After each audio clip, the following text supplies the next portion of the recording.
अस्सलाम वालेकुम एवरीवन। उम्मीद है आप ठीक होंगे।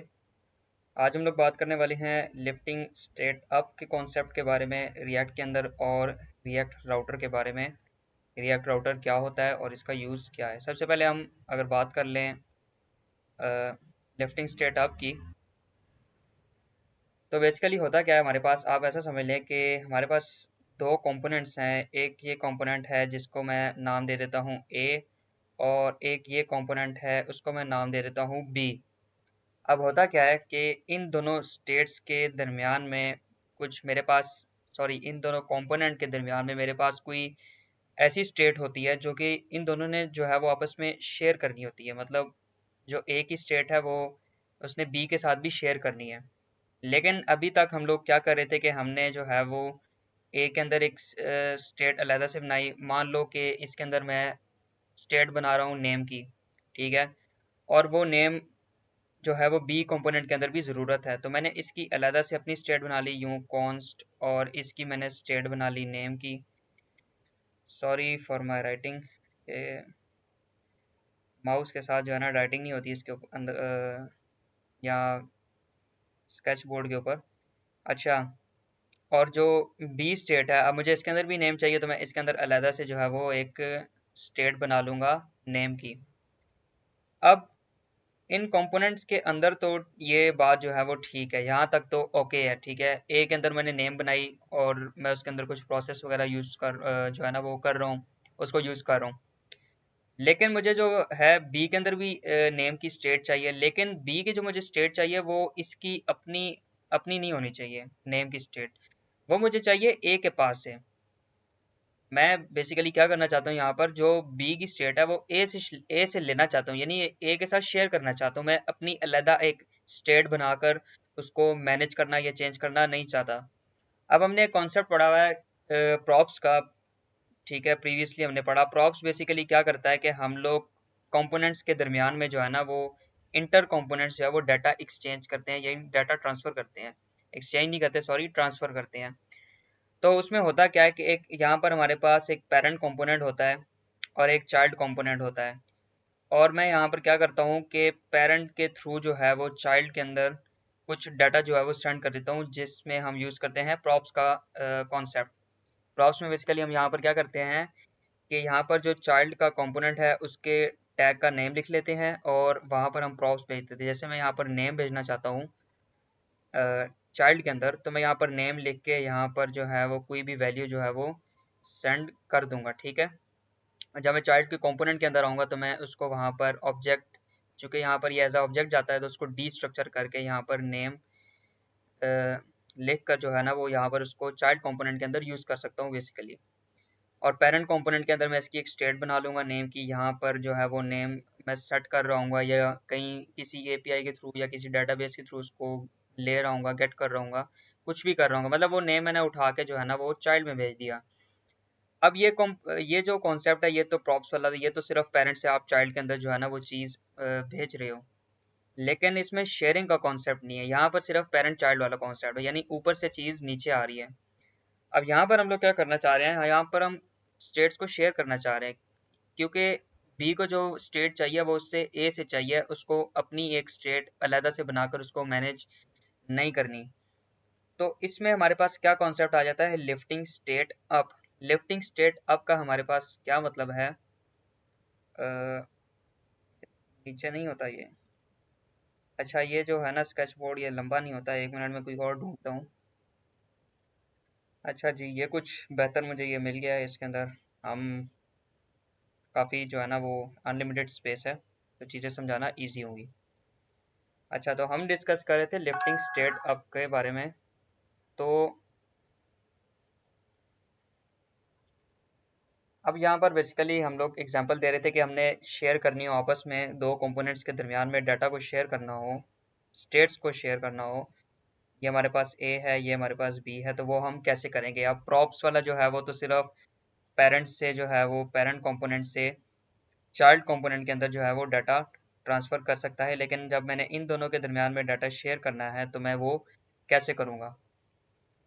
अब उसके लिए हमारे पास जो कॉन्सेप्ट है वो है लिफ्टिंग स्टेट अप का। इसको अगर आप गौर से पढ़ो तो यही इसी में जो है ना वो बात हमें समझ आ जाएगी। लिफ्टिंग स्टेट अप से मुराद है कि ये दो कंपोनेंट्स ऑब्वियसली चाइल्ड कंपोनेंट्स होंगे, क्योंकि हम रिएक्ट के अंदर कंपोनेंट बेस्ड डेवलपमेंट करते हैं, और ये किसी पेरेंट का हिस्सा होंगे। अब आप ऐसा भी हो सकता है कि कोई जो है वो ऐसा कंपोनेंट बना रहे हो जिसके अंदर दो चाइल्ड कंपोनेंट्स आ रहे हों, और उन चाइल्ड कंपोनेंट्स के अंदर जो आपने डाटा शेयरिंग स्टेट्स की शेयरिंग करनी हो, ठीक है।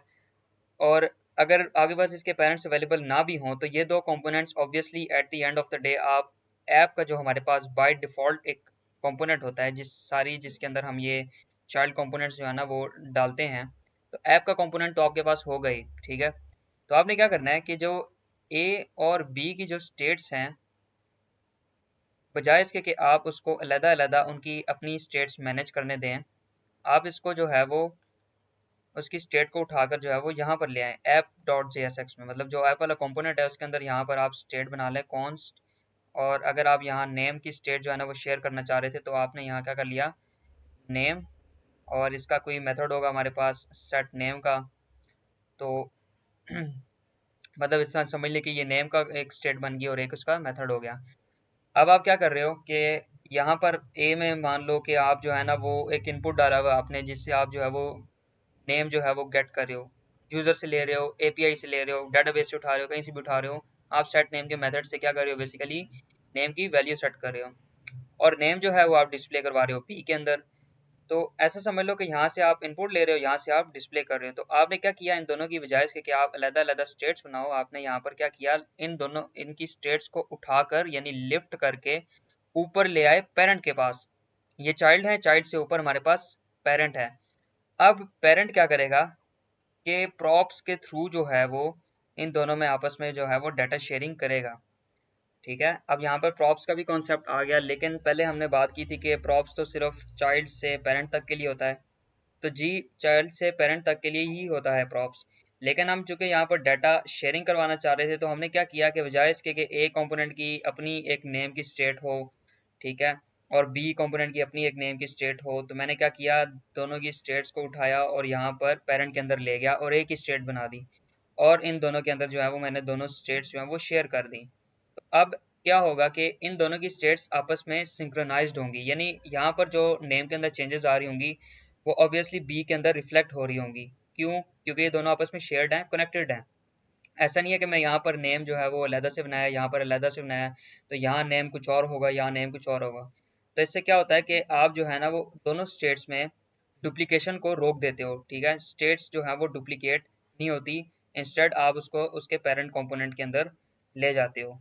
पेरेंट जो है वो उन स्टेट्स को होल्ड करता है और मैनेज करता है, डिलीट करता है, मतलब जो भी स्टेट की मैनेजमेंट हमें चाहिए होती है, और वो एज अ प्रॉप्स जो है वो हमारे पास चाइल्ड कंपोनेंट्स के अंदर डाटा जो है वो आ जाता है।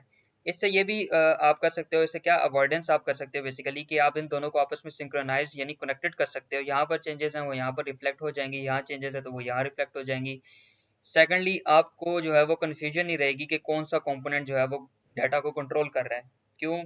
क्योंकि अगर यहाँ कुछ प्रॉब्लम आ रही है आपकी स्टेट के अंदर तो आप कंफ्यूज होगे कि क्या ये ए की तरफ से आ रही है या बी की तरफ से आ रही है। तो जब आप इसकी यूं इस तरह से शेयरिंग करोगे तो आपको पता होगा कि हमारी स्टेट तो यहाँ पर मैनेज हो रही है, तो आप डायरेक्ट ऐप डॉट JSX के अंदर या जो भी पेरेंट कंटेनर होगा, कंपोनेंट होगा, उसके अंदर आओगे और वहाँ से जो है वो स्टेट का जो भी मसला होगा उसको फिक्स कर लोगे। अब हम आ जाते हैं अपनी VS कोड की स्क्रीन के ऊपर। मैंने यहाँ पर ऑलरेडी अपना ऐप खोली हुई है, और इसकी स्टाइलिंग वगैरह जो भी डिफ़ॉल्ट होती है वो मैंने सारी रिमूव कर दिया है। अब इसके अंदर मैं ना एक एग्जांपल आपको बताता हूँ एक टेम्परेचर कन्वर्टर की। ऐसा समझ लें कि हमारे पास एक टेम्परेचर कन्वर्टर है, तो क्या होगा कि मैं एक सेल्सियस और एक फ़ारेनहाइट जो दो बेसिक सबसे जो है ना वो हमारे पास यहीं पर एग्जांपल समझा देता हूँ कि एक सेल्सियस वाला और एक फ़ारेनहाइट वाले दो कंपोनेंट्स हैं, ठीक है। ये दोनों बेसिक सबसे जो है ना वो हमारे पास टेम्परेचर की यूनिट्स होती हैं। अब मैं इसका अलहदा से जो है ना वो एक कंपोनेंट बनाऊंगा, इसका अलहदा से बनाऊंगा, दोनों की अलहदा स्टेट्स भी होंगी टेम्परेचर की। और मैं क्या करूँगा, ऐप के अंदर जो है ना वो यहाँ पर जो है ना ऐप के अंदर इन दोनों को डिस्प्ले कर रहा हूँ। अब यहाँ पर मैं चाह रहा हूँ कि मेरे पास एक ही इनपुट हो जिसके अंदर से मेरे पास सेल्सियस का डाटा भी आ जाए, फ़ारेनहाइट का डाटा भी आ जाए।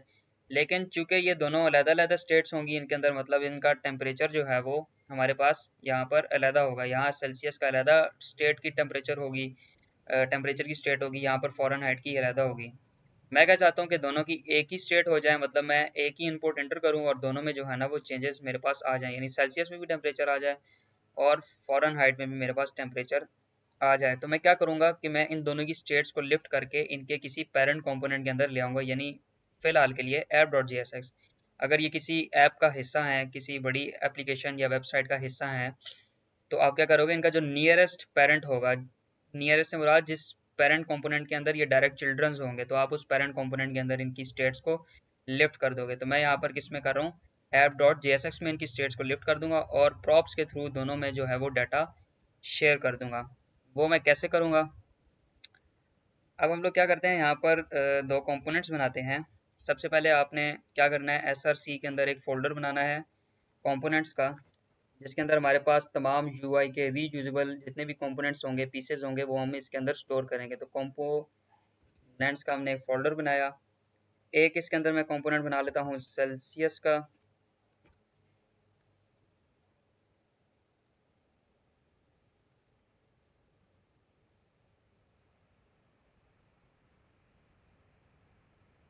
सेल्सियस डॉट JSX या सेल्सियस टेम्प लिख देता हूँ मैं। और एक कंपोनेंट यहाँ बना लेता हूँ मैं, एक कंपोनेंट जो है वो मैंने बना लिया यहाँ पर फ़ारेनहाइट का, ठीक है। अब इसके अंदर जल्दी जल्दी से छोटा सा कोड लिख लेते हैं। RFC लिखेंगे तो डायरेक्ट हमारे पास ये बॉयलर प्लेट आ जाएगी। इसके अंदर सबसे पहले तो मैं बनाता हूँ एक डिव। डिव हमारे पास बनी हुई है, चलो ऑलरेडी। इसके अंदर लगाता हूँ एक लेबल। लेबल के अंदर हमने क्या वैल्यू लिखनी है, या लेबल या H2 लगा देते हैं, चलो H2 लगा देते हैं। H2 के अंदर मैंने क्या वैल्यू लिखनी है, यहाँ पर मैंने लिखना है सेल्सियस, बल्कि यहाँ पर मैंने कुछ भी नहीं लिखना।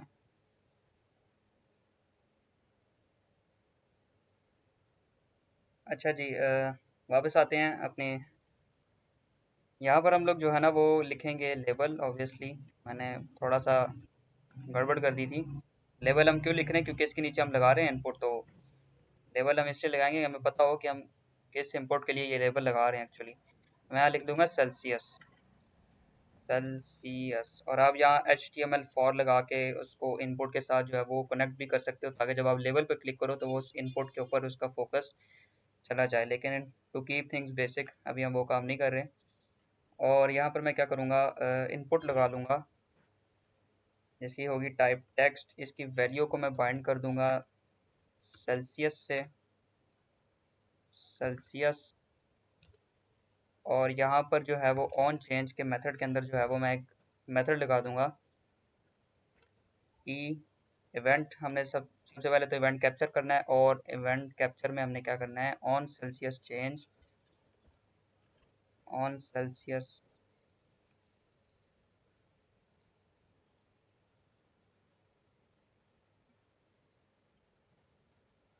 ऑन सेल्सियस चेंज क्या कर दे, यहाँ पर E dot target dot value जो है ना यहाँ से वो कैप्चर कर ले, मतलब इवेंट की जो भी वैल्यू है, जिस टारगेट से इवेंट जो है वो ट्रिगर हुआ है, उसकी वैल्यू उठा लो, यानी इस इनपुट की वैल्यू उठा लो। तो हमने यहाँ पर एक इनपुट बना लिया सेल्सियस के लिए, ठीक है। और इसको एक्सपोर्ट डिफ़ॉल्ट हमने जो है वो यहाँ पर कर लिया। इसी को हम करेंगे कॉपी और यहाँ पर कर लेंगे पेस्ट। सिंपल चेंजेस हमने यहाँ पर ये करनी है कि यहाँ पर लिखना है हमने सेम नेम जो हमने अपने कंपोनेंट को दिया है, फ़ारेनहाइट टेम्प। और इसी को हमने क्या करना है, एक्सपोर्ट भी कर लेना है। यहाँ पर हम लिख देंगे फ़ारेनहाइट, इसकी वैल्यू में लिख देंगे फ़ारेनहाइट। और यहाँ पर हम लिख देंगे ऑन फ़ारेनहाइट चेंज।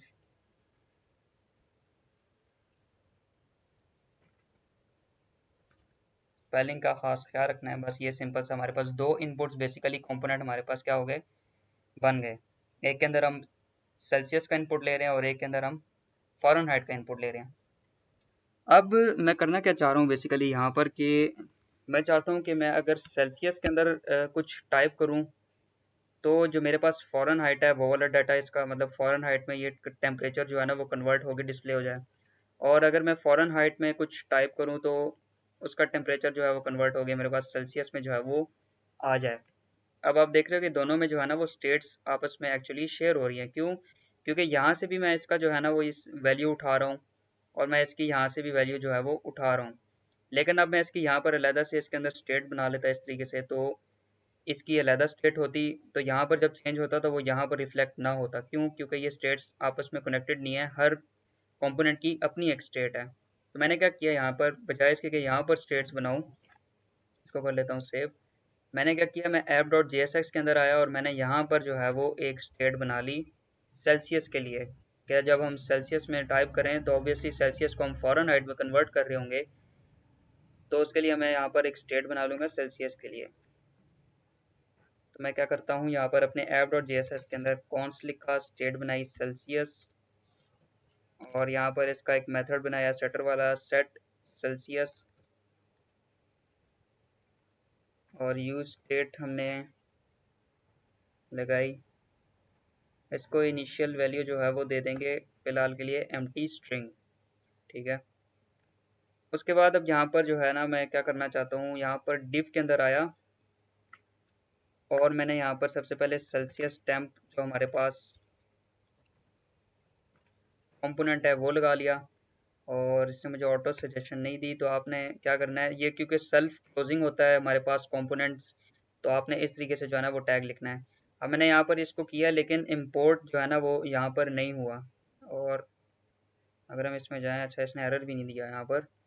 लेकिन जो चीज़ है यहाँ पर बेसिकली क्या हुआ कि ये क्योंकि हम ये कंपोनेंट उठा रहे हैं कहीं से, तो हमें इसको इंपोर्ट भी करना होता है। तो बजाय इसके कि मैं यहाँ इंपोर्ट की स्टेटमेंट लिखता रहूँ, सिंपली आपने इसके यहाँ पर क्लिक करना है, कंट्रोल प्लस स्पेस दबाना है। तो आगे बस यहाँ सजेशन आ जानी चाहिए आपके कंपोनेंट की, जो कि अभी मेरे पास नहीं आ रही फॉर सम रीज़न, क्योंकि हमारे पास यहाँ पर स्पेलिंग में मिस्टेक है। ओके, मैं सबको कर लूँगा कॉपी, बल्कि सिर्फ इतने से हिस्से को करूँगा कॉपी, यहाँ से इसको करूँगा डिलीट और न्यू कंपोनेंट बनाऊँगा सेल्सियस। स्पेलिंग मिस्टेक थी पहले हमारे पास, इसलिए नहीं बन रही थी। RAFC करूँगा। अब इसके अंदर जो है वो मैं रिटर्न स्टेटमेंट जो हमने कॉपी की थी उसको मैं लगा लूँगा।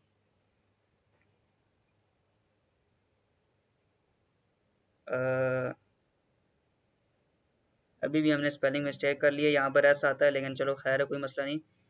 हम इसको भी सी कर लेते हैं, ठीक है, ताकि थोड़ा सा कंसिस्टेंट हो जाए। स्पेलिंग मिस्टेक है लेकिन कोई बात नहीं, इजी सीन है। अच्छा, अब इसके ऊपर अगर मैं यहाँ पर कंट्रोल भी करूँ, सॉरी कंट्रोल प्लस स्पेस करूँ, तो अब हमारे पास सजेशन जो है वो आ रही है कि कंपोनेंट्स के अंदर से जो है वो ये वाला कंपोनेंट उठाना है। लेकिन एक चीज़ जो रिएक्ट नहीं करता यहाँ पर, आई डोंट नो क्या रीज़न है उसका, या मेरी कॉन्फ़िगरेशंस में कोई मसला है। इसके आगे इसको डॉट JSX भी लगाना चाहिए, क्योंकि हम ये वाला कंपोनेंट बेसिकली उठा रहे हैं, ये सिर्फ उसका नाम लिख देता है, आगे डॉट JSX जो है वो नहीं लिखता। तो इस वजह से कभी कभी इश्यूज भी आ जाते हैं। तो आपने इसको मैनुअली यहाँ पर, अगर आपके पास भी नहीं आ रहा, तो डॉट JSX लिखना लाजमी है।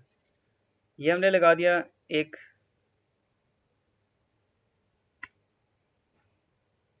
एक कंपोनेंट हमने ये लगा दिया, और दूसरा हमने लगाना है फ़ारेनहाइट वाला। तो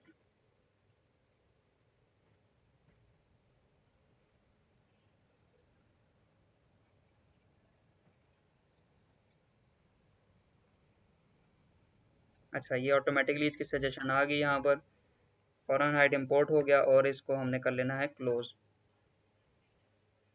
अब ये दो जो है वो हमारे पास कंपोनेंट्स जो है वो बन गए। इसको डिस्प्ले भी होने चाहिए थे यहाँ पर। हमारे पास कंसोल में कुछ इश्यूज आ रहे हैं, Celsius temp is not defined. अच्छा, ये पुराने इश्यूज हैं, लेटेस्ट क्या है भाई, Celsius is not defined at Celsius temp. अच्छा, अब हम लोगों ने क्या करना है बेसिकली कि यहाँ पर हमने स्टेट तो यहाँ पर बना ली, ठीक है, लेकिन वो स्टेट अब हमने इन दोनों के दरमियान में शेयर कैसे करनी है, वो हमने शेयर करनी है प्रॉप्स के थ्रू।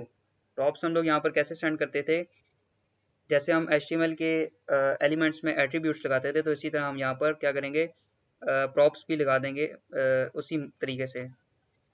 मतलब एट्रीब्यूट एक होता था हमारे पास SRC, तो उसके इक्वल लगा के उसके आगे कोई वैल्यू लिख लेते थे। तो यहाँ पर हमने प्रॉप का नेम लिखना है। प्रॉप बेसिकली शॉर्ट हैंड है प्रॉपर्टी के लिए, कि जो भी प्रॉपर्टी हमने पास करनी है। तो यहाँ मैं यहाँ पर क्या करूँगा, सबसे पहले तो सेल्सियस की जो यहाँ पर ऑब्वियसली हम वैल्यू है वो सेंड करनी है, तो मैं यहाँ पर लिख लूँगा सेल्सियस, और इज इक्वल टू के अंदर मैं भेज दूंगा सेल्सियस की वैल्यू। ये हमारे पास इसके अंदर जो है वो चली गई, और यहाँ पर मैं एक मेथड भी भेजूंगा। अब ये मेथड जो हमने यहाँ पर यूज़ किया है, यही सेम नेम आपने जो है ना वो यहाँ पर भी यूज़ करना है। तो यहाँ पर मैं क्या करूँगा, ऑन सेल्सियस चेंज के अंदर जो है वो मैंने मेथड भेज देना है। कौन सा मेथड भेजना है, सेट सेल्सियस वाला। तो मैं इसको यहाँ से करूँगा कॉपी, यहाँ कर दूंगा पेस्ट। अब ये मेथड जो है सबसे पहले तो वैल्यू भी इस के अंदर पास हो गई, और यहाँ से जो मेथड है हमारे पास वो भी इसके अंदर जो है वो पास हो गया। नेक्स्ट हमने क्या करना है, हमारे पास जो ये फॉरेन हाइट वाला है, अब इसका जो ये प्रॉपर्टी का नेम है मैं लिखूंगा फॉरेन हाइट, लेकिन इसके अंदर हम भेज यही सेल्सियस ही रहे हैं।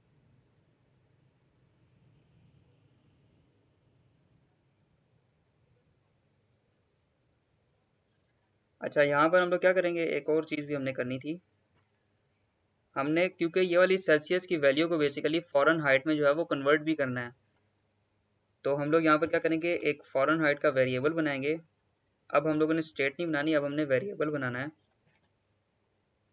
क्योंकि ये वाला डाटा जो है ना, ये जब चेंज हो रहा है तो तब हमारे पास इसके अंदर भी चेंजेस आ रही हैं। तो हमने इस डाटा को मैनेज करना है, इसको मैनेज नहीं करना। हमने इसके अंदर सिंपली जो है वो वैल्यू स्टोर करनी है यहाँ से कुछ कैलकुलेशंस करने के बाद, क्योंकि सेल्सियस को फ़ारेनहाइट में कन्वर्ट करने के लिए हमारे पास कुछ कैलकुलेशंस होती है। सबसे पहले मैं यहाँ पर चेक लगाऊंगा, टर्नरी ऑपरेटर बेसिकली मैं लगाऊंगा यहाँ पर, और इसको कंडीशन क्या होगी कि ये is equal to empty string नहीं होगा। हम ऐसा क्यों कर रहे हैं, क्योंकि जब हम री रेंडर करेंगे तो फॉरेन हाइट के अंदर जो है वो बेसिकली जहाँ पर जो भी हम कैलकुलेशन परफॉर्म कर रहे होंगे, तो वो अब ये वाली कंडीशन हमारे पास चेक नहीं होगा, क्योंकि हमारे पास एम्प्टी होगी इसकी इनपुट। तो वो फिर भी कैलकुलेशंस कर रहा होगा, जिससे हमारे पास कोई बग वगैरह जो है ना वो आ सकता है। NaN बेसिकली इसको बोलते हैं, कि जब हमारे पास वैल्यू नहीं आ रही होती, या कोई नल टाइप कुछ इस तरह, मतलब कुछ इशू आ जाता है, बग आ जाता है। तो हम लोगों ने यहाँ पर ये चेक लगा लिया है कि जब इसकी वैल्यू एम्प्टी नहीं होगी तो क्या करना है, यहाँ पर हमने टेम्परेचर जो है वो कन्वर्ट कर लेना है। कैसे करना है, इसका इजी सा फार्मूला है। सबसे पहले हमने लेनी है सेल्सियस की वैल्यू, इसको मल्टीप्लाई कर देना है 9 से, और उसके बाद हमने इसको डिवाइड कर देना है 5 से, प्लस यहाँ पर कर देना है 32। ठीक है, तो जब ये एम्प्टी नहीं होगा, मतलब ये कंडीशन ट्रू हो गई कि ये भी एम्प्टी नहीं है हमारे पास इनपुट, तो ये वाला जो है वो हमारे पास आउटपुट जो है वो चल जाएगा। लेकिन अगर ये एम्प्टी होता है तो मैं क्या चाहता हूँ कि फॉरेन हाइट की वैल्यू भी जो है वो एम्प्टी स्ट्रिंग ही रहे। ऐसा ना हो कि यहाँ पर हम लोग इसको एम्प्टी रखें तो यहाँ पर इसकी ये कैलकुलेशंस होती रहें। ठीक है, तो उससे फिर क्या हो जाता है, बग्स आ जाते हैं। तो मैं इसकी यहाँ पर लिख लूँगा एम्प्टी स्ट्रिंग, कि जब मेरे पास ये एम्प्टी हो तो ये भी एम्प्टी रहे, फॉरेनहाइट भी एम्प्टी रहे, और जब यहाँ पर कोई भी वैल्यू सेट हो जाए तो इसके अंदर ये वाली कैलकुलेशन परफॉर्म होकर फॉरेनहाइट के अंदर हमारे पास फॉरेनहाइट की वैल्यू आ जाए। तो मैं अब इसके अंदर ये टेम्परेचर पास कर दूंगा फॉरेनहाइट,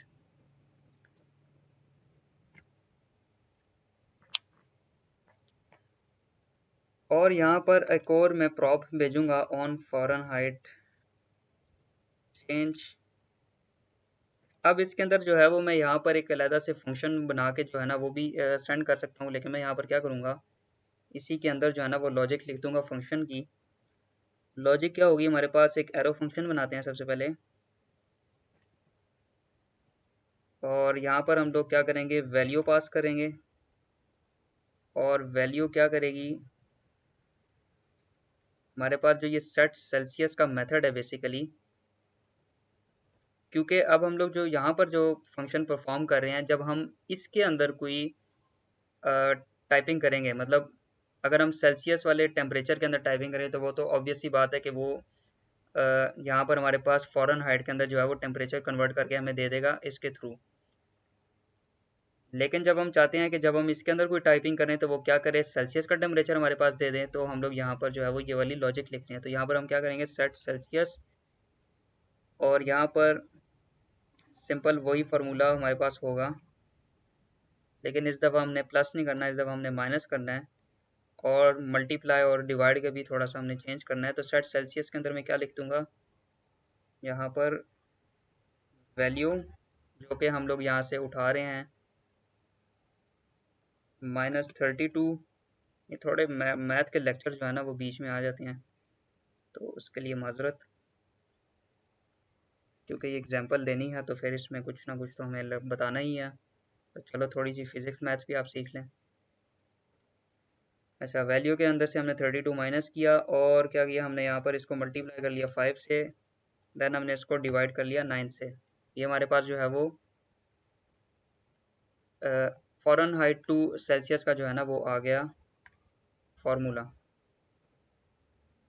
तो ये जो दो मेथड्स हैं हम लोगों ने पास कर दिए हैं, वैल्यू और मेथड्स। अब हम लोगों ने क्या करना है, इसके अंदर जाना है और यहाँ से प्रॉप्स के थ्रू इन दोनों मेथड्स को पिक भी कर लेना है। तो वो कैसे हमने करना है, यहाँ पर सबसे पहले ऑब्जेक्ट लगाना है, क्योंकि हमने ये दोनों डीस्ट्रक्चर करने हैं।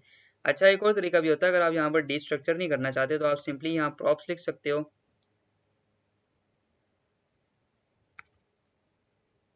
और यहाँ पर आगे जो है ना वो, अगर इसके अंदर मैंने एक्सेस करना हो तो मैं यहाँ पर प्रॉप्स डॉट, और जो यहाँ पर जो भी वैल्यू होगी हमारे पास उसको भी उसके थ्रू भी जो है वो कर सकते हैं। लेकिन फिर यहाँ पर हमें पहले प्रॉप्स डॉट लिखना पड़ेगा, क्योंकि यहाँ पर हमारे पास ऑब्जेक्ट पास हो रहा है। तो ऑब्जेक्ट को जब उसके अंदर ऑब्जेक्ट के अंदर हमने कोई भी वैल्यू जो है ना वो एक्सेस करनी होती है, तो वो किस तरीके से करते हैं, हम उसकी की डॉट जो है ना उसकी वैल्यू जो है ना वो लिखते हैं, तो वो हमारे पास आ जाती है। तो यहाँ पर हमारे पास प्रॉप्स का ऑब्जेक्ट आया, जब हम इसको डॉट लिखेंगे तो यहाँ पर हमारे पास इसके अंदर जो भी ऑब्जेक्ट के अंदर जो भी आइटम्स होंगे वो हमारे पास एक्सेसिबल यहाँ पर हो जाएंगे। लेकिन हम यहाँ पर सिंपली क्या करते हैं, ऑब्जेक्ट को डीस्ट्रक्चर कर लेते हैं, और यहाँ पर हम लोग जो डायरेक्ट उसकी जो अंदर ये वाली वैल्यूज़ हैं या की पेयर्स हैं हम लोग उसको डायरेक्टली एक्सेस कर लेते हैं। तो हम लोग यहाँ पर क्या लिख लेंगे, सबसे पहले सेल्सियस लिखेंगे, नेक्स्ट हम लिखेंगे ये वाला फंक्शन जो हमने पास किया है ऑन सेल्सियस चेंज। अब ये दोनों फंक्शन जो है वो हमारे पास, नाम की जो है ना वो थोड़ा सा मसला होगा। अच्छा, नाम ये इसका ठीक है। तो यहाँ पर हमने इसकी वैल्यू जो है वो पास करके इसके अंदर सेट कर दी, और यहाँ पर हमने ऑन चेंज के अंदर ये वाला मेथड भी जो है वो पास कर दिया। नेक्स्ट फॉरेन हाइट के लिए भी हम सेम करेंगे। यहाँ पर फॉरेन हाइट का जो है वो ऑब्जेक्ट डिस्ट्रक्चर करके यहाँ पर हम भेज देंगे, और इसका जो मेथड है हमारे pass on foreign height change वो भी हम यहाँ पर भेज देंगे। नाम कॉपी करके पेस्ट कर लेता हूँ यहाँ पर, ताकि कोई इश्यू हमारे पास ना आए। अब आप देख सकते हो हमारे पास ये दो इनपुट्स आ गए हैं, सेल्सियस और फॉरेन हाइट। अगर मैं यहाँ पर इसके अंदर टेम्परेचर इनपुट करता हूँ, तो अब आप देख सकते हो कि मेरे पास यहाँ पर 212 फॉरेन हाइट के अंदर टेम्परेचर आ जाता है कन्वर्ट होकर। तो अब क्या हुआ हमारे पास, बेसिकली जो मेन मुद्दे की बात है, जो समझने वाली चीज़ है, क्योंकि जहाँ पर अभी हमने जो भी कोड लिखा वो तो सारा मतलब लॉजिकल था, वो तो लॉजिक वाली चीज़ थी। लेकिन जो मेन कॉन्सेप्ट था यहाँ पर जो हमने सीखना था वो बेसिकली क्या था, कि हमने आपस में स्टेट्स को शेयर करना था। वो हमने कैसे किया, हमने यहाँ पर app.jsx के अंदर क्या किया, हमने यहाँ पर एक शेयर्ड स्टेट बनाई फॉरेन हाइट की, और जब हम फॉरेन हाइट की वैल्यू सेट करते हैं तो वो क्या करता है, हमारे पास यहाँ पर सेल्सियस की जो है ना वो स्टेट बनाई, और इसकी जब हम वैल्यू सेट करते हैं तो वो क्या करता है, हमारे पास फॉरेन हाइट की वैल्यू भी चेंज कर देता है, मतलब कन्वर्ट कर देता है उस सेल्सियस को फॉरेन हाइट में। वो किस तरीके से करता है, कि यहाँ पर सबसे पहले तो हम लोग कंडीशन लगाई हमने कि अगर तो ये इनपुट एम्प्टी है, तो यहाँ पर जो है ना वो कोई कैलकुलेशन नहीं चलनी चाहिए, इनपुट की फील्ड जो है वो यहाँ पर एम्प्टी ही रहनी चाहिए। अगर मैं इसको एम्प्टी कर लूँ, मेरे पास यहाँ पर फॉरेन हाइट भी जो है वो एम्प्टी रहेगा। लेकिन अगर इसके अंदर मैं सेल्सियस के अंदर कोई भी चीज़ लिख दूँ, कोई भी टेम्परेचर लिख दूँ, तो मैं यहाँ पर क्या करूँ, इसके अंदर ये वाला फार्मूला चला दूँ, मतलब इसकी वैल्यू जो है वो सेट हो जाए इस फार्मूले के अकॉर्डिंग, जिसमें हमारे पास सेल्सियस मल्टीप्लाई बाय 9 और डिवाइडेड बाय 5। तो ये फार्मूले से जो भी वैल्यू हमारे पास आएगी वो फॉरेन हाइट के अंदर सेव हो जाएगी। और वो सेव होने के बाद क्या होगा, हम लोग यहाँ पर फॉरेन हाइट के अंदर ये जो फॉरेन हाइट वाला कंपोनेंट है उसके अंदर ये वाली वैल्यू भेज रहे हैं फॉरेन हाइट वाली, और इसके अंदर हम एक मेथड भेज रहे हैं जिसके अंदर हम यहाँ पर फॉरेन हाइट से सेल्सियस में कन्वर्ट करने का जो है वो फार्मूला जो है वो लगा रहे हैं। मतलब जो भी हम फॉरेन हाइट में लिखेंगे तो वो क्या करेगा, सेल्सियस की जो है वो वैल्यू सेट कर देगा। लेकिन अब आप देखो यहाँ पर हमने सेल्सियस के अंदर कोई स्टेट नहीं लगाई, हमने फ़ारेनहाइट के अंदर भी जो है वो कोई स्टेट नहीं लगाई। ये दोनों के दरमियान में जो है वो सेल्सियस की और फ़ारेनहाइट की स्टेट्स जो है वो शेयर्ड हैं इन दोनों के दरमियान में। मतलब मैं सेल्सियस के अंदर कोई चेंज करता हूँ तो वो फ़ारेनहाइट के अंदर रिफ्लेक्ट हो जाती है। यहाँ पर फ़ारेनहाइट में अगर मैं कोई चेंज करूँ, अगर मैं यहाँ 212 लिख दूँ तो हमारे पास सेल्सियस 100 आ जाता है। तो यहाँ से चेंज करने में यहाँ पर रिफ्लेक्ट हो रही है, यहाँ से चेंज करने में हमारे पास यहाँ पर रिफ्लेक्ट जो है वो हो रही है।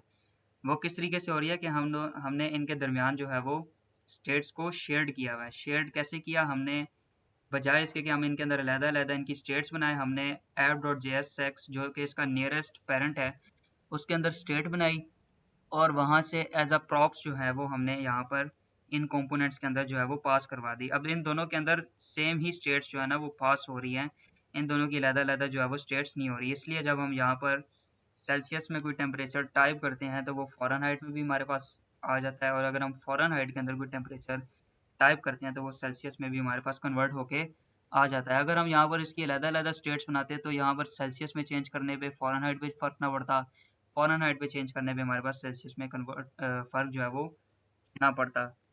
तो आपको स्टेट जो है वो कब लिफ्ट करनी चाहिए, मतलब ये कॉन्सेप्ट आपको कब यूज़ करना चाहिए, जब आपने 2 या 2 से ज़्यादा जो है ना वो कंपोनेंट्स, चाइल्ड कंपोनेंट्स के दरमियान में डाटा शेयर करना है, और आपको चाहिए कि एक सिंगल सोर्स हो जहाँ से वो डाटा हम लोग मैनेज भी कर रहे हो, उस डाटा को वहाँ से हम इसको चेंज भी कर रहे हो, तो आप उसके नियरेस्ट पेरेंट में वो स्टेट जो है वो क्रिएट कर दोगे।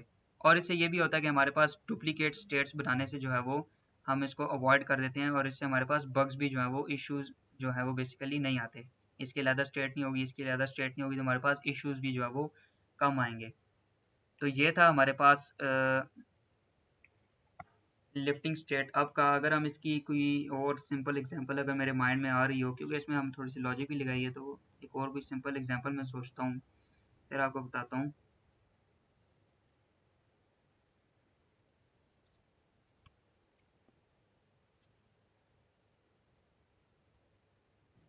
अच्छा जी, हमारी वही पुरानी जो एग्जांपल हम हर लेक्चर के अंदर देखते हैं, काउंटर वाली, वो एक दफ़ा फिर से वापस आ गया है। अब हम क्या करेंगे कि हम दो कंपोनेंट्स बनाएंगे, एक के अंदर जो है वो हमारे पास काउंट की वैल्यू डिस्प्ले हो रही होगी, और दूसरे वाले के अंदर जो है वो काउंट की वैल्यू इंक्रीज हो रही होगी, और उनकी स्टेट्स को जो है वो मैनेज हम किसके अंदर कर रहे होंगे, हम इस ऐप डॉट JSX के अंदर कर रहे होंगे। तो वो हम जल्दी से बना लेते हैं। यहाँ पर सबसे पहले दो फाइल्स क्रिएट कर लेते हैं। सबसे पहले होगा डिस्प्ले काउंटर, जिसके अंदर हम जो है वो डिस्प्ले कर रहे होंगे, और एक और कंपोनेंट होगा जिसके अंदर हम लोग बटन के थ्रू इंक्रीमेंट कर रहे होंगे। तो मैं यहाँ पर लिख लूँगा increment button dot JSX। Display counter के अंदर RAFC लगाते हैं जल्दी से, और ये स्टेटमेंट रिमूव करते हैं। इसके अंदर सिंपल सा हमने क्या करना है, सबसे पहले तो इसके अंदर हमारे पास काउंट की वैल्यू जो है वो app.jsx से एज अ प्रॉप पास हो रही होगी। तो मैंने यहाँ पर ऑब्जेक्ट डिस्ट्रक्चरिंग कर्ली ब्रेसेस लगाई, काउंट की वैल्यू उठाई, और यहाँ पर क्या कर दिया, डिफ के अंदर h2 लगाया। h2 के अंदर मैंने सिंपली यहाँ पर काउंट, और यहाँ पर काउंट की वैल्यू क्या कर दी, डिस्प्ले कर दी। ठीक है, इंक्रीमेंट बटन के अंदर आया, जल्दी से RAFC लगाया, ये वाली स्टेटमेंट रिमूव की, और यहाँ पर अब मैं क्या पास कर रहा हूँ, यहाँ पर मैं मेथड पास करूँगा जो हमारे पास इंक्रीमेंट का बेसिकली मेथड होगा। तो इंक्रीमेंट का मेथड यहाँ पर हमारे पास क्या होगा, ऑन इंक्रीज। अब ये हमारे पास चूंकि प्रॉप के थ्रू हम लोग सेंड कर रहे हैं, तो ये नेम्स कुछ भी हो सकते हैं। यहाँ पर हम लोग जो भी वहाँ पर प्रॉप्स के अंदर सेट करेंगे वही नेम्स यहाँ पर हम लोगों को डिस्ट्रक्चर करने होंगे। तो यहाँ पर हम उसका नेम जो है वो ऑन इंक्रीज रख लेंगे। डिव के अंदर आएंगे, यहाँ पर एक लगाऊंगा बटन, और बटन के अंदर सबसे पहले तो प्लस प्लस का साइन लगा देते हैं, मतलब कि ये इंक्रीमेंट है। और यहाँ पर ऑन क्लिक के अंदर जो है वो मैं कौन सा मेथड चला दूंगा, यहाँ पर ऑन इंक्रीज का मेथड चला दूंगा। यहाँ पर मैं लिख दूंगा ऑन इंक्रीज। तो ये हमारे पास एक सिंपल सी छोटी सी एग्जांपल, डिस्प्ले के अंदर डिस्प्ले होगा, और इंक्रीमेंट के कंपोनेंट के अंदर हमारे पास इंक्रीमेंट होगा। app.jsx के अंदर आऊँगा तो इस सारे को मैं कर लूँगा कमेंट आउट, और यहाँ पर नीचे एक अलग एक न्यू यहाँ पर बनाऊंगा स्टेट कॉन्स्ट काउंट की, और सेट काउंट, इसका सेटर फंक्शन। यूज स्टेट के अंदर जो है वो हम लोग इसकी इनिशियल वैल्यू जो है वो सेट कर लेंगे 0। अब रिटर्न की स्टेटमेंट लगाऊंगा क्योंकि ऊपर वाली हमने कर ली है कमेंट आउट। पैरेंथेसिस के अंदर डिव बनाऊंगा। डिव के अंदर मैं क्या करूंगा, सबसे पहले तो डिस्प्ले काउंटर वाला जो है वो कंपोनेंट वो लगा लूंगा।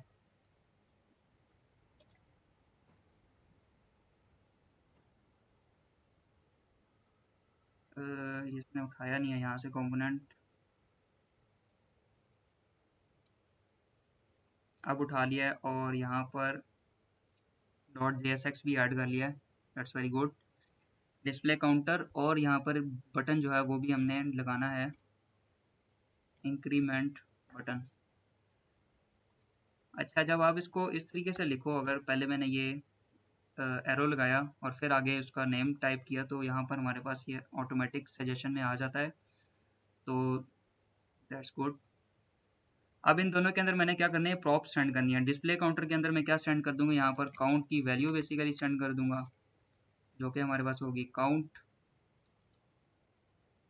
और ऑन इंक्रीज के अंदर मैं यहाँ पर क्या सेंड कर दूंगा, यहाँ पर बेसिकली मैं एक फंक्शन सेंड कर रहा हूँ और फंक्शन की लॉजिक हम यहीं पर लिखेंगे। हम यहाँ पर जो है ना वो ऊपर बनाकर जो है ना वो फंक्शन के ऊपर बनाकर यहाँ पर डायरेक्ट फंक्शन भी सेंड कर सकते हैं, लेकिन मैं सिंपल रखने के लिए इसको यहीं पर इसकी लॉजिक लिख रहा हूँ क्योंकि छोटी सी लॉजिक है। सेट काउंट में हमने बेसिकली क्या करना है, काउंट की वैल्यू में प्लस जो है वो 1 कर लेना है। यहाँ पर एक इंक्रीमेंट का बटन हमारे पास आ गया और एक यहाँ पर डिस्प्ले काउंटर का बटन आ गया। अब अगर हम इसके अंदर आ जाएं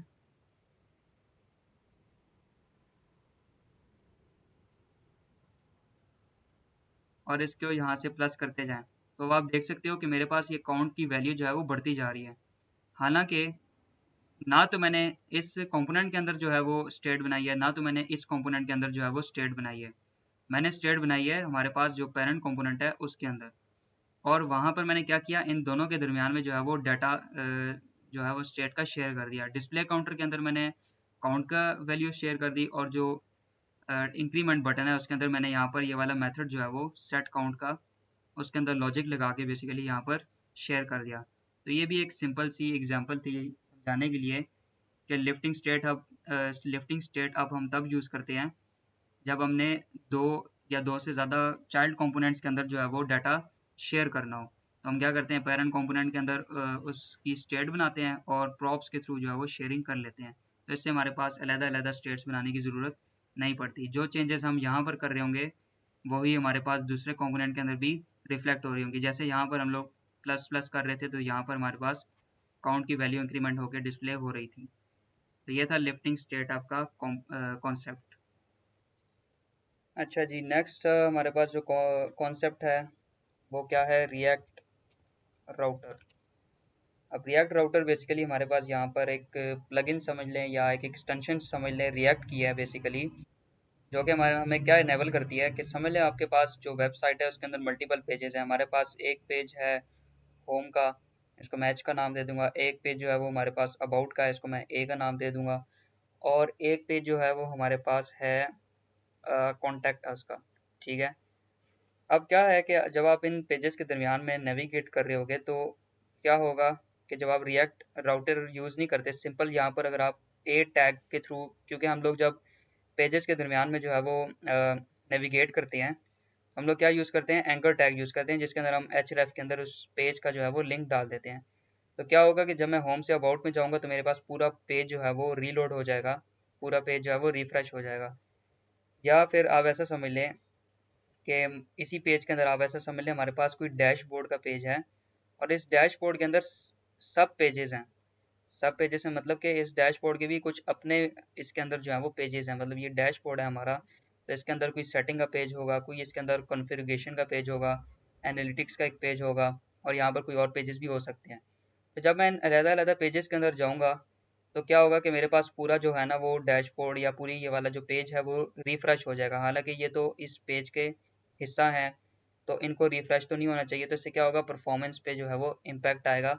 मतलब पूरा पेज दोबारा से रीलोड हो रहा है तो ऑब्वियसली रीलोड होने में हमारे पास क्या होगा, टाइम लगेगा। तो रिएक्ट राउटर हमारे पास इस प्रॉब्लम को सॉल्व करता है। वो बेसिकली क्या करता है कि हमारे पास जो है वो पूरे पेज को रीलोड करने के बजाय वो सिर्फ और सिर्फ जो है वो कंपोनेंट्स को आपस में जो है वो स्विच कर देता है यूआरएल की बेस पे। यानी होम से अबाउट पे जा रहे हो तो बजाय इसके कि पूरा पेज जो है वो हमारे पास रीलोड हो, वो स्विच कर देगा इस कंपोनेंट को इसके साथ। जहाँ पर पहले ये डिस्प्ले हो रहा था तो स्विच करके वो यहाँ पर ये डिस्प्ले करना शुरू कर देगा। डैशबोर्ड की एग्जांपल लें तो यहाँ पर अगर पहले एनालिटिक्स शो हो रहा था और आप जो है वो सेटिंग्स के पेज पे आ जाते हो, तो वो पूरा पेज रिफ्रेश करने की बजाय यहाँ पर पेज स्विच करके यहाँ पर सेटिंग्स के पेज के ऊपर आ जाएगा। तो रिएक्ट राउटर हमारे पास ये वाला काम करता है।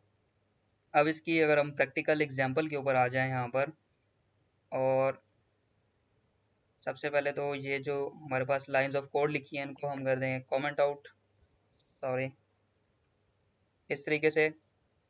सबसे पहले मुझे क्या करना है, यहाँ पर कंट्रोल सी दबाऊंगा तो मेरे पास जो ये लाइव सर्वर इसका चल रहा है रिएक्ट का, वो बंद हो जाएगा। और मैंने यहाँ पर एक एक्सटेंशन डाउनलोड करनी है रिएक्ट राउटर की। वो किस तरीके से करनी है,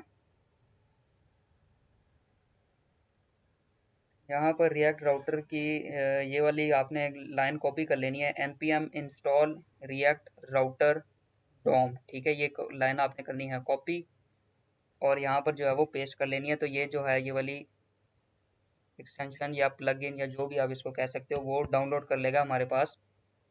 मैं यहाँ पर इंटर दबाता हूँ,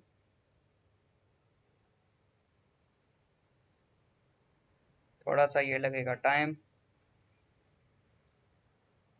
ये हमारे पास हो गया इंस्टॉल्ड। अब हमारे पास npm install sorry react router DOM जो है वो इंस्टॉल हो गया। इसको अगर हम क्रॉस चेकिंग करें तो पैकेज डॉट जेसॉन में अगर हम आ जाएं तो आप देख सकते हो यहाँ पर हमारे पास ये चीज़ इंस्टॉल हो गई है। तो वापस हम आते हैं अपनी ऐप डॉट जेएसएक्स में। अब इसका सबसे पहला जो हिस्सा है वो हमने क्या करना है, हमने चूंकि अपनी वेबसाइट पे राउटिंग जो है वो इनेबल करना है, इस फीचर को इनेबल करना है कि पेज जो है वो विदाउट रीलोड जो है वो हमारे पास स्विच हो जाए। तो हम लोगों ने आना है मेन डॉट जेएसएक्स के अंदर जहाँ पर हमारा ये ऐप का कंपोनेंट लगा हुआ है। यहाँ पर हमने क्या करना है, सबसे पहले यहाँ पर हमने इंपोर्ट कर लेना है browser router from react router DOM. ये चीज़ आपने इंपोर्ट करके इसको जो है ना वो ऐप डॉट जेएसएक्स को इसके अंदर रैप कर लेना है। मतलब आपने क्या करना है, यहाँ पर ब्राउज़र राउटर का कंपोनेंट लगाना है इस तरीके से। यहाँ पर अब आपने ये सिंगल सेल्फ क्लोजिंग टैग नहीं लगाना, इसके ओपनिंग और क्लोजिंग टैग्स दोनों होंगे।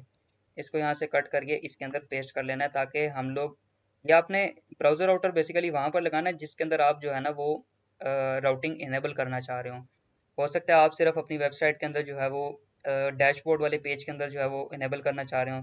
तो आप क्या करोगे, जो डैशबोर्ड वाला आपका पेज होगा उसके उसको इन ब्राउज़र राउटर के टैग्स के अंदर जो है वो लगा लोगे इस तरीके से। लेकिन मैं भी चाह रहा हूँ पूरी ऐप में मेरा हो जाए ये काम। तो मैंने जो है वो पूरी ऐप के अंदर, ऐप को जो है वो इस ब्राउज़र राउटर के अंदर क्या कर दिया, यहाँ पर इसको रैप कर दिया। तो ये इनेबल करता है हमारे पास राउटिंग का जो फीचर है उसको यहाँ पर इनेबल कर लेता है। लेकिन ये स्टेप अभी यहाँ पर ख़त्म नहीं होता। सबसे पहले तो हम अपनी SRC के अंदर एक न्यू फोल्डर क्रिएट करेंगे जिसका नाम होगा पेजेस। इसके अंदर हम कुछ 2-3 पेजेस बनाएंगे जिनके अंदर हम लोग बेसिकली अपने पास स्विचिंग करेंगे। तो मैं सबसे पहले बना लूँगा home dot J S x, उसके बाद मैं एक न्यू बनाऊँगा contact dot J S x, और एक और बना लूँगा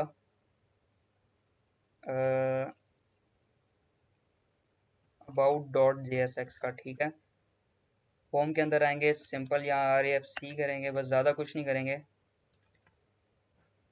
ताकि बस हमें ये पता चल रहा है कि ये कॉन्टैक्ट है, ये अबाउट है और ये होम है। और इसके अंदर भी आके RAFC कर देंगे।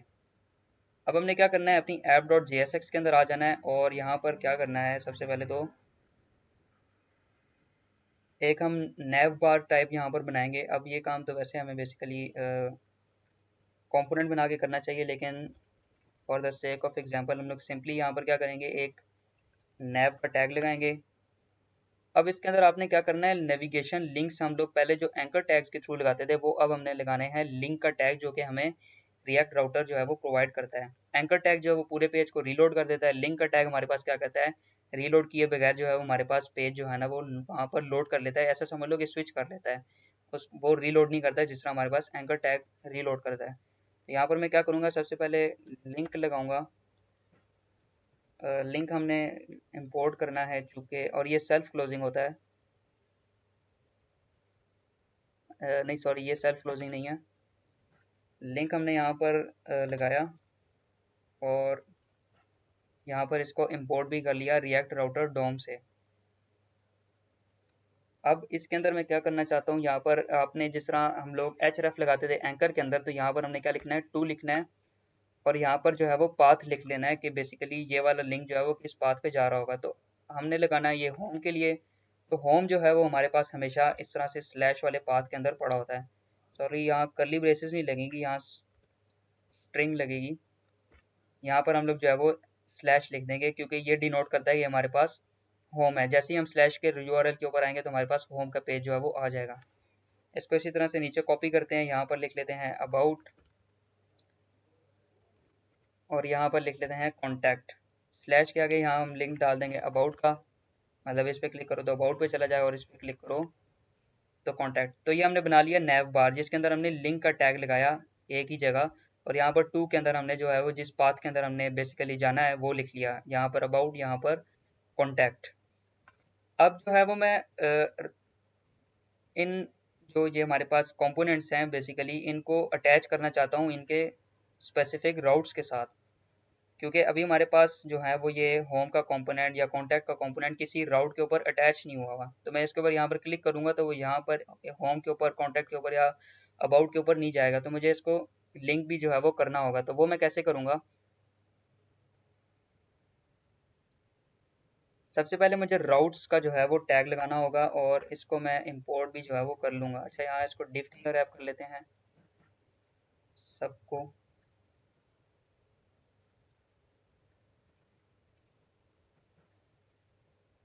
यहाँ से इसको किया कंट्रोल एक्स, यहाँ पेस्ट कर दिया। और राउट्स बेसिकली हमारे पास ऐसा समझ लें कि कंटेनर है जिसके अंदर हम लोग अपने राउट राउट जो यहाँ ये वाले राउट्स होंगे उनको डिफाइन करेंगे। तो राउट्स का सबसे पहले आपने कंटेनर लगाना है और इसके अंदर जो है वो आपने राउट लगाने हैं जिसके अंदर हमने बेसिकली वाले पाथ्स जो है ना वो इनके साथ लिंक करने हैं, इन कंपोनेंट्स के साथ जो भी पाथ्स हमने यहाँ पर दिए हैं। तो राउट्स के कंटेनर के अंदर, राउट्स का कंटेनर आप ऐसा समझ लें इसके अंदर बेसिकली आपके ये सारे एलिमेंट्स आएंगे जो कि अपने रेलिवेंट पाथ के साथ कनेक्टेड होंगे। तो राउट्स के बाद हमने लगाना है यहाँ पर राउट, और जो राउट का हमारे पास टैग है वो सेल्फ क्लोजिंग होगा और ये भी हमारे पास इंपोर्ट होगा रिएक्ट राउटर डोम से। अच्छा, ये वाला जो ये राउट्स है ये हमारे पास इंपोर्ट नहीं हुआ, इसको हम कर लेते हैं इंपोर्ट। अब ये हो गया इंपोर्ट और इसको हम कर लेंगे क्लोज। यहाँ पर हमने बेसिकली क्या करना है, पाथ लिख लेना है और पाथ हमारे पास सबसे पहले होम के लिए है। तो होम के लिए हमारे पास क्या होगा, स्लैश होगा। और ये किस एलिमेंट के लिए है, यहाँ पर हम लिखेंगे एलिमेंट और इसके अंदर हम पास कर देंगे कर्ली ब्रेसेस के अंदर वो वाला एलिमेंट जो हमने यहाँ पर शो करवाना है। यहाँ पर मैं लिख लूँगा होम और इस टैग को कर दूंगा क्लोज। तो हमारे पास यहाँ पर होम जो है वो इंपोर्ट हो गया है, ठीक। और ये वाला पाथ जो है वो बेसिकली इस एलिमेंट से कनेक्ट हो जाए, यहाँ पर लगाऊंगा इक्वल टू। अब ये एरर नहीं दे रहा।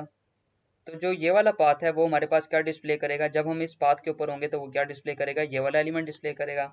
इसके नीचे मैं दो और भी लगा लेता हूँ, सिंपल कॉपी पेस्ट करता हूँ यहाँ पर।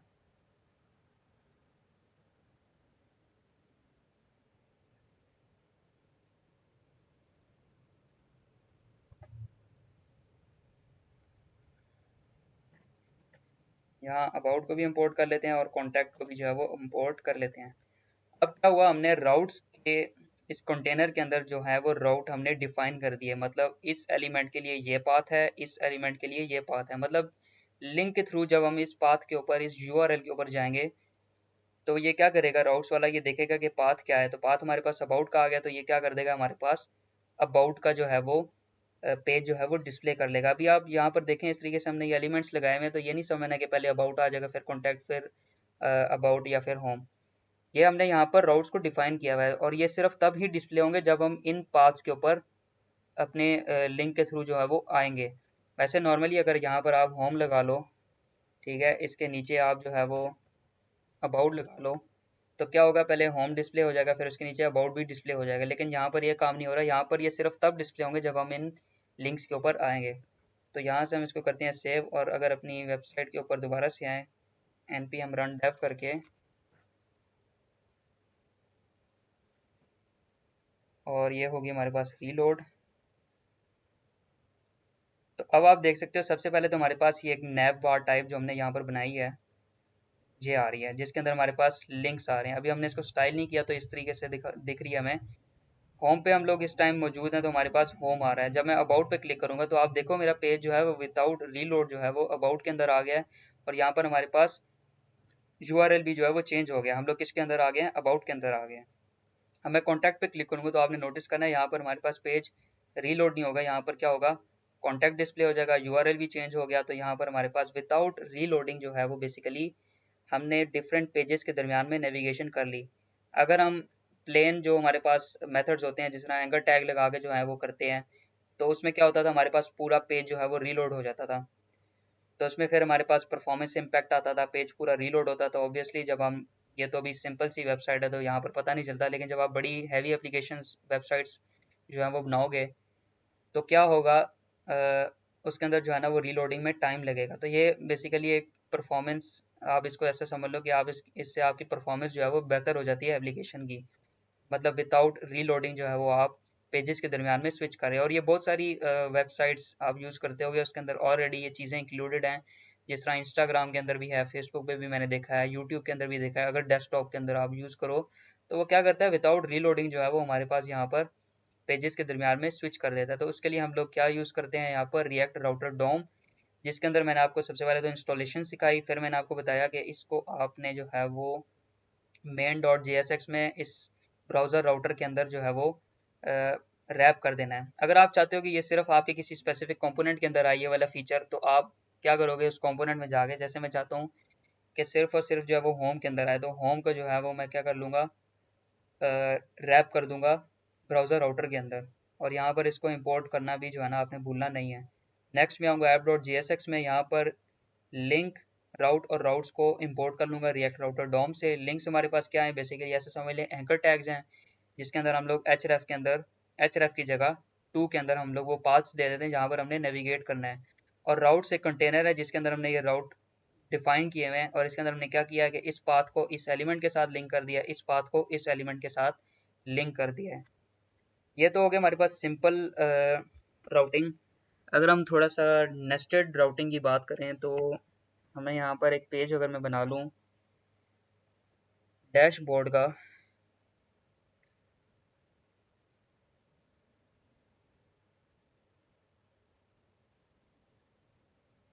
तो एक नेस्टेड राउटिंग की भी आपको एक एग्जांपल देता हूँ कि कैसे डैशबोर्ड के अंदर जो सब पेजेस वाली मैंने आपको एग्जांपल दी थी वो कैसे वर्क करती है।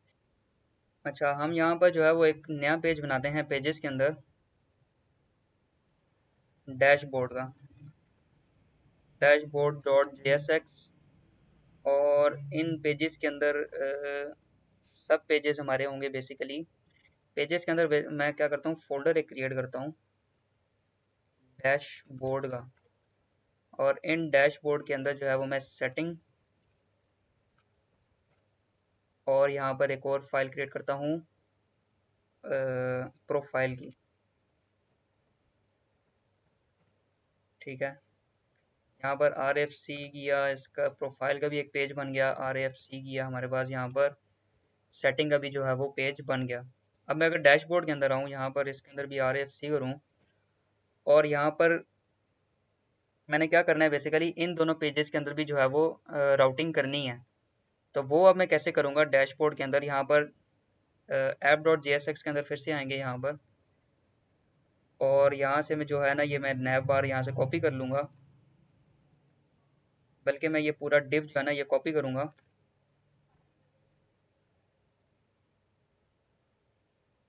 और डैशबोर्ड के अंदर यहाँ पर क्या कर लूँगा, पेस्ट कर लूँगा। अब इसके अंदर मैंने नेविगेशन किसके अंदर करना है, मैंने यहाँ पर प्रोफाइल के अंदर करना है और सेटिंग के अंदर करना है। तो मैं यहाँ पर प्रोफाइल लिखूंगा और यहाँ पर कर लूँगा सेटिंग। इसी तरीके से इसका आगे नेम भी चेंज कर लूँगा। अच्छा, यहाँ पर जो है ना इसको रिमूव कर लेते हैं, यहाँ पर लिख लूँगा प्रोफाइल, मतलब इस पर क्लिक करो तो प्रोफाइल वाले पेज में चले जाओ, और यहाँ पर लिख लूँगा सेटिंग्स, इसके अंदर क्लिक करो तो यहाँ पर सेटिंग्स के अंदर चले जाओ। देन अब यहाँ पर चूंकि ये हम नैव बार बनाया और इसी के अंदर हम लोग डिफाइन अपनी मतलब एलिमेंट्स को जो है ना वो डिस्प्ले भी करवाना है, जैसे हमने app dot J S x में करवाया था। तो यहाँ पर मैं सबसे पहले तो ये वाला जो है वो रिमूव कर दूंगा। यहाँ पर मैं प्रोफाइल लिखूंगा और यहीं पर सेटिंग्स जो है वो लिख लूँगा। उसके बाद ये वाले कंपोनेंट्स जो है वो एलिमेंट्स बेसिकली मैंने क्या करने हैं, प्रोफाइल वाले और सेटिंग वाले यहाँ पर इंपोर्ट करके लगा देने हैं। मैं क्या करूँगा, यहाँ पर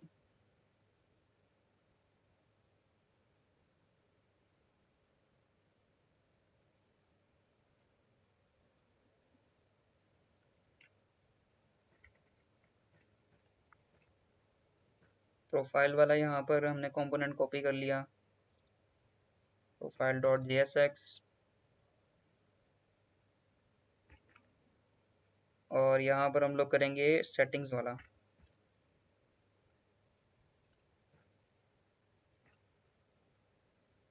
यहाँ पर हम लिख लेंगे डॉट JSX। अब हम आए अपनी अगर ऐप डॉट JSX के अंदर और यहाँ पर एक और पेज बना लें डैशबोर्ड के लिए। यहाँ लिख दिया मैंने डैशबोर्ड, और डैशबोर्ड यहाँ पर भी जो है वो मैंने लिख दिया। पाथ के सॉरी राउट्स के अंदर आकर एक और राउट बनाना है जिसके अंदर पाथ में मैंने यहाँ पर डैशबोर्ड लिखना है, और इसको जो इसका रेलिवेंट एलिमेंट है वो हमने यहाँ पर लिख देना है। मैं क्या करूँगा, यहाँ पर लिखूँगा डैशबोर्ड, और इस तरीके से ये इंपोर्ट हो जाएगा यहाँ पर। अब अगर मैं जाऊँ अपनी वेबसाइट के ऊपर वापस, तो हमारे पास यहाँ पर एक और न्यू मेन्यू आ गया डैशबोर्ड का। मैं डैशबोर्ड के ऊपर क्लिक करता हूँ तो यहाँ पर हमारे पास डैशबोर्ड के ऊपर हमारे पास यहाँ पर लिंक्स आने चाहिए। पहले तो मैं चेक करता हूँ कि ये एक्चुअली वर्क भी कर रहा है या नहीं, डिस्प्ले हो रहा है मतलब या नहीं। डैशबोर्ड, अच्छा जी, ये हमारे पास नहीं आया, कुछ एरर है। Link is not defined. अच्छा, हमने यहाँ पर जो है वो लिंक इंपोर्ट नहीं, हमने एक्चुअली यहाँ पर कुछ भी इंपोर्ट नहीं किया। राउट्स, लिंक्स और राउट जो है ना वो इंपोर्ट करने थे। यहाँ से लिंक को इंपोर्ट किया, यहाँ से राउट्स को इंपोर्ट किया, और यहाँ से राउट को भी जो है वो इंपोर्ट कर लिया। होप सो कि हमारे पास इशू सॉल्व हो जाएगा। तो हमारे पास इशू सॉल्व हो गया। क्या हुआ, डैशबोर्ड के अंदर आए। अब हम जो है वो डैशबोर्ड के अंदर हैं। यहाँ पर आप देख सकते हो कि हम लोग इस टाइम डैशबोर्ड के अंदर हैं, लेकिन डैशबोर्ड के अंदर मैंने एक और मेन्यू बनाया हुआ है, यानी नेस्टेड राउटिंग की हुई है। राउटिंग के अंदर राउटिंग है। हम लोग ऐप डॉट JSX के अंदर जाएँ तो हमारे पास यहाँ पर डैशबोर्ड भी बेसिकली किसी राउट का हिस्सा है, और इसके अंदर भी जो है वो मैंने राउटिंग की हुई है। वो मैंने सिंपल उसी तरीके से की है जैसे हमने पहले की थी। यहाँ पर लिंक लगाया। अब मैं प्रोफाइल वाले के अंदर आ जाऊँ तो यहाँ पर फिर अगेन कोई इशू आ गया है। Link is not defined, no routes matched location profile.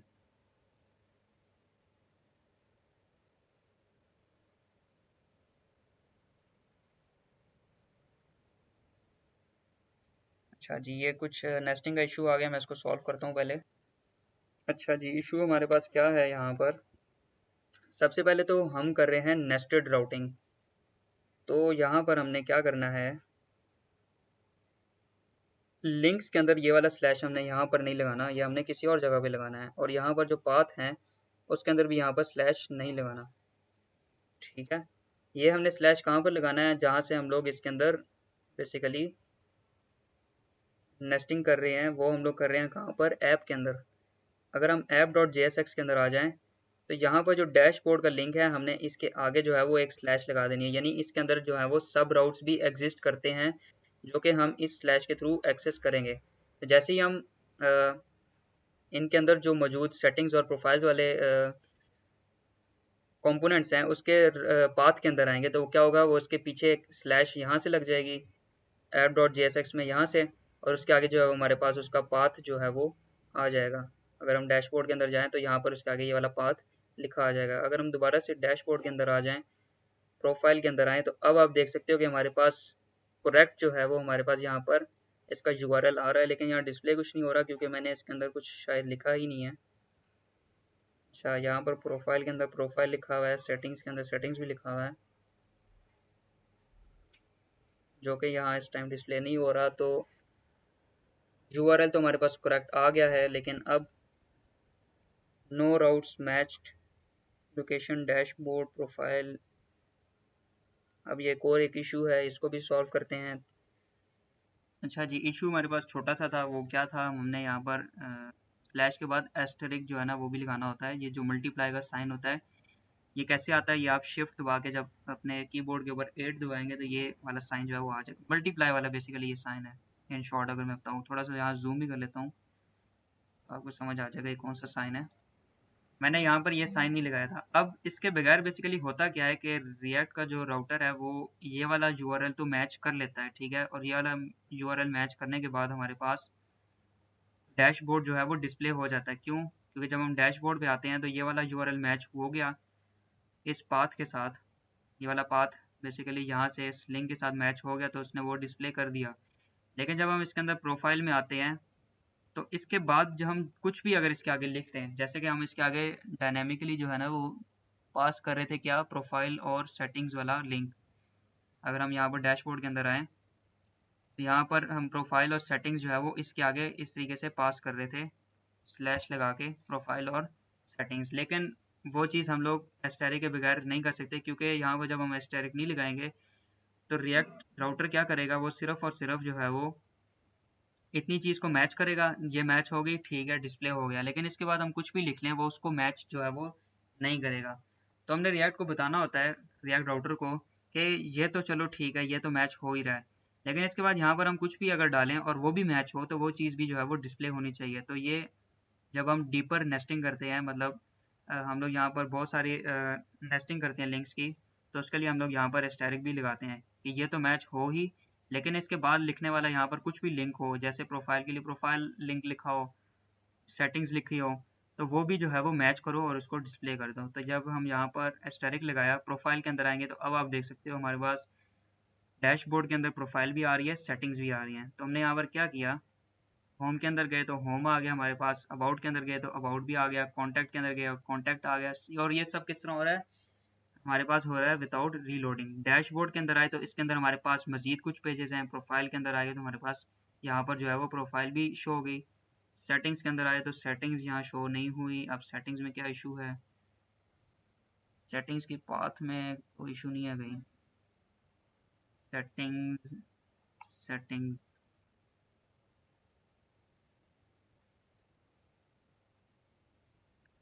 अच्छा जी, कंसोल में आगे देखते हैं यहाँ क्या इशू है। वार्निंग्स हैं बेसिकली, उसको रिफ्रेश करते हैं, दोबारा से देखते हैं, प्रोफाइल में आए ठीक है, नो वार्निंग्स। अच्छा ये अब दोबारा, अब ये कोई और इशू कर रहा है, प्रोफाइल में आए ठीक है, सेटिंग्स में आया तो ये, अच्छा ये क्या कर रहा है, अब ये इसी के आगे जो है ना वो डीपर नेस्टिंग जो है ना इसने स्टार्ट कर दिया, मतलब प्रोफाइल के बाद इसने सेटिंग्स लगा दिया। तो ये इशू भी जो है वो हम सॉल्व कर लेते हैं, कोई इशू नहीं। अच्छा जी, इशू हमारे पास क्या आ रहा है बेसिकली कि हमारे पास यहाँ पर हो रही है बहुत ज़्यादा डीप नेस्टिंग। वो कैसे हो रही है, क्योंकि हमने यहाँ पर पाथ्स जो लगाए हुए हैं वो एक्चुअली यहाँ पर प्री फिक्स हो जाते हैं, मतलब ये जो है वो प्री फिक्स हो जाएगा इसकी बैक पे जो भी लिखा हुआ होगा। मतलब अगर हम डैशबोर्ड से स्लैश प्रोफाइल पे पहले आ जाएंगे तो यहाँ पर प्रोफाइल लिखा होगा, उसके बाद नेक्स्ट अगर मैं सेटिंग्स के अंदर आऊँगा तो वो सेटिंग्स, उसके बाद जो भी कुछ उससे पहले जो भी कुछ लिखा होगा उसके साथ लग जाएगा। यानी अगर पहले मैं प्रोफाइल के अंदर ऑलरेडी आया हुआ हूँ तो वो वहाँ पर क्या करेगा, वो वहाँ पर क्या करेगा, उससे पहले मतलब यहाँ पर अगर लिखा हुआ था डैश, सॉरी इसके अंदर नहीं, यहाँ पर लिखा हुआ था डैश बोर्ड स्लैश प्रोफाइल, अब मैं सेटिंग्स के अंदर आ गया तो वो क्या कर लेगा, यहाँ पर इसके आगे इस तरीके से सेटिंग्स लगा देगा जिससे हमारे पास इशू आ रहा था। अब इसका एक फिक्स तो ये है कि मैं यहाँ पर पूरा पूरा पाथ जो है वो डिफाइन कर लूँ इस तरीके से, मतलब डैशबोर्ड सेटिंग्स और डैशबोर्ड प्रोफाइल, ठीक है। लेकिन इसका एक और जो बेटर फिक्स है हमारे पास, जो कि एक चीज़ बिल्ट इन है हमारे पास इस राउटर के अंदर, जो कि हमें प्रोवाइड की जाती है, वो है ये आउटलेट। आउटलेट अब बेसिकली क्या होता है कि सबसे पहले हम आ जाएंगे ऐप डॉट JSX के अंदर, और इसके अंदर हम ये राउट पहले तो सेल्फ क्लोजिंग लगा रहे थे, लेकिन अब हमने ओपनिंग और क्लोजिंग टैग वाला एक राउट लगाना है। इस राउट के अंदर हम लोगों ने यहाँ पर सब राउट्स देने हैं जो कि हमारे पास डैशबोर्ड के अंदर यहाँ पर मौजूद हैं। तो मैं यहाँ पर क्या करूँगा, इसको कॉपी कर लूँगा और यहाँ पर इसको पेस्ट कर लूँगा। अब ये मेरे पास इसके क्या बन गए, सब राउट्स। अब ये सब राउट्स बन गए हैं, तो मैं यहाँ पर क्या करूँगा, आ जाऊँगा अपनी डैशबोर्ड के अंदर, और बजाय इसके कि मैं यहाँ पर राउट्स इस तरीके से यहाँ डिफाइन करूँगा, मैं यहाँ सिंपली लगा लूँगा आउटलेट। इसको ऐसे ये सेल्फ क्लोजिंग होगा, और इसको मैंने करना है इंपोर्ट।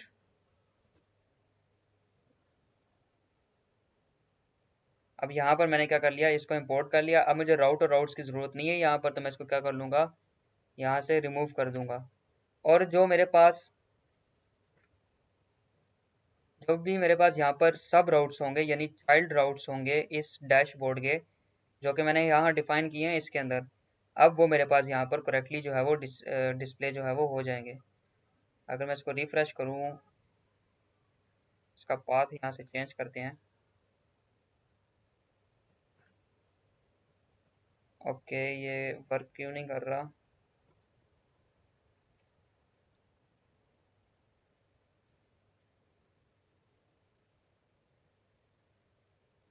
कंसोल में अगेन कोई इशू आ गया, profile is not defined, profile is not defined. अच्छा जी। ओह, हमने यहाँ पर एक्चुअली इंपोर्ट नहीं किए अपने कंपोनेंट्स, तो वो हम लोग कर लेंगे, यहाँ से कॉपी कर लेंगे। इन दोनों को क्या कर लेंगे, यहाँ से कॉपी, जो कंपोनेंट्स हमने इंपोर्ट करने हैं, सेव किया, और यहाँ से app.jsx के अंदर यहाँ पर हमने पेस्ट कर दिए। अब ये हमारे पास चल जाना चाहिए।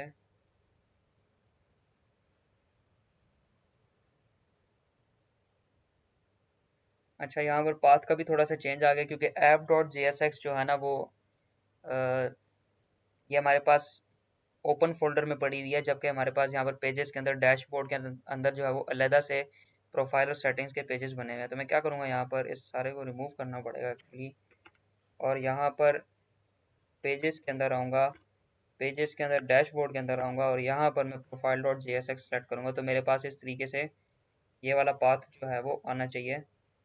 मैं यहाँ पर इसको कॉपी करके पेस्ट कर लूँगा। अब हमारे पास इशू जो है वो रिजॉल्व हो गया है। अगर मैं इसको दोबारा सेव करूँ तो आप देख सकते हो अपडेट हो गया हमारे पास। अब हमारे पास बगैर किसी इश्यूज़ के हमारी ये रिएक्ट राउटिंग चल रही है। होम में आ गए, अबाउट में आ गए, कॉन्टैक्ट में आ गए, डैशबोर्ड में आएंगे तो डैशबोर्ड डिस्प्ले होगा, इसके अंदर हम प्रोफाइल में आएंगे तो यहाँ पर प्रोफाइल डिस्प्ले होगी, सेटिंग्स में आएंगे तो अगेन इशू आ गया है। ओके, अब इसको भी सॉल्व कर लेते हैं जल्दी से। अच्छा जी, इशू हमने कर लिया है सॉल्व, थोड़ा सा चीज़ों को रीएडजस्ट करके। तो बेसिकली हमने यहाँ पर किया क्या है, प्रीवियसली हम लोग यहाँ पर इसके अंदर रिलेटिव जो है ना वो लिंक्स डाल रहे थे। तो उससे होता क्या था कि जब हम डैशबोर्ड के ऊपर क्लिक करते थे और उसके अंदर फिर सेटिंग्स में आते थे, तो प्रोफाइल में आते थे या सेटिंग्स में आते थे, तो क्या करता था वो अपेंड कर देता था हमारे पास यहाँ पर रिलेटिव लिंक्स।